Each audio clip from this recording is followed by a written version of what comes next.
Swimming in the dark. I always wanted to write a book. As a sophomore journalism student, I decided and declared I would not write my first book until it flowed unstoppably out of me.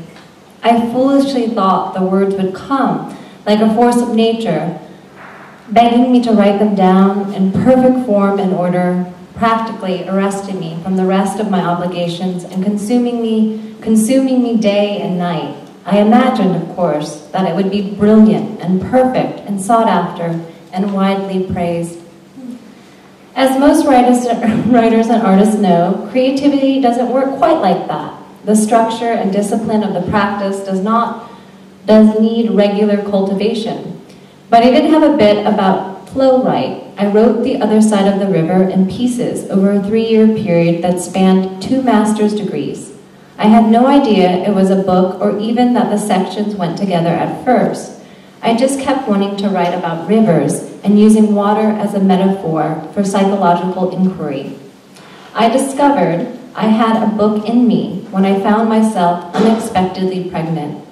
Best surprise of my life, by the way, at the age of 29. And that's when the rushing current stirred within me. I finally had the mother of all deadlines and a very concrete due date. And so I began the practice of swimming in the dark. Life gifts us with at least one moment when resistance is pointless. We spend years in the comfort of the shore, fooling ourselves with elaborate illusions of control and consistency. We find routine and false security in jobs, sidewalks, air conditioning, bills, and bank accounts. And this life feels more real and more convenient than the wild of the rich green forest full of biting insects, rolling thunderstorms that ruin our picnics, bitter cold nights, and prowling panthers. When the monotony of predictability penetrates all the way into our bones, we hear the wild calling and we drive down to the ocean, but we sit in the car and watch the sun set through the windshield. We flock to the lake, but we sunbathe on a chair and cover our bodies with sunscreen. We walk to the river, but we stay affixed to our smartphones to capture the moments. We are called by the wild, but we resist full engagement. We have an innate sense that the place where land meets water is a liminal space, a space with a personality and an agenda of her own. She acts as a gatekeeper between the surface layers of awareness and the less transverse depths of our individual psyches. It is she who chooses when and how and why to open that carefully guarded threshold. If we spend enough time at the edge of the water, she will consider this as an invitation to splay open our souls and will eventually have to confront the unseen depths of our own watery past. There may be any number of strange, alien-looking creatures down there in our subconscious, but how can we know what is there if we never left the safety of our shore? We fool ourselves into believing the sand, the surface, and the sunshine is all there is, while hidden beliefs, lies, we keep from ourselves, ancient memories of churning oceans, lightless caves and moonless skies are suppressed and pushed deeper and deeper into our subconscious.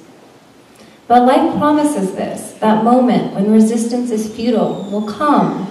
The fluid part of our souls pull us into chaos, pushing us to look at all we've avoided, tossing us unwilling into waves of uncertainty and currents of dramatic change. Life keeps her promise, and when she calls you, you must learn to swim in the dark mystery of possibility.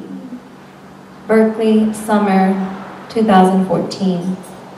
Stars hang low in the moonless sky. A river parts the tall, looming trees on either side of her wide banks. I stand at the edge and watch as the water laps gently closer to me and then further from me and back again. Without meaning to do so, my feet move into the surprisingly warm water. I relax. I walk in a straight line into the water until my feet no longer feel the safety of the earth beneath them. I hesitate and resist, floating before I swim. I stop with my eyes just over the waterline like an alligator. From this perspective, the land appears to float like an island moving toward me. Water droplets decorate my lashes like jewels of light, and the water surface glistens like moonlight in an airy, luminous black snow. It is surreal and beautiful. But the joy is short-lived as I feel the immensity of the liquid substance around me. I clench my fist at the thought of the various vicious creatures that may lurk below. I feel a flash of a scaly tail brush past my calf beneath, and I'm cold and tightening, but before I can turn my back to the shore, the water pulls me towards her center. My feet leave the sand, and I have to swim or drown. This is my death. I'm merging, a shapeless form of darkness. As I prepare to meet my end, a panther appears in front of me. She looks back at me over her shoulder and swims ahead. I try to breathe and follow between the little waves she makes behind her, like lines on the edge of a page of parchment paper. The current resists me. I am heavy and struggling. I lose sight of the panther and then find her again. Water jumps into my eyes and floods my nostrils, stinging. I look up and notice the stars dim as the sky lightens. And then I am awake. Today, with this pen in my hand, it is as if the emotions can flow easily downhill from my chest, along the veins in my shoulders, and I pass my wrist into my fingertips. The result is visible. The words appear between the lines on a piece of paper I can hold. The ink creates something tangible and lasting of the ineffable experiences of my body. Those same emotions often refuse to flow upstream into the narrow channel of my throat to become spoken words.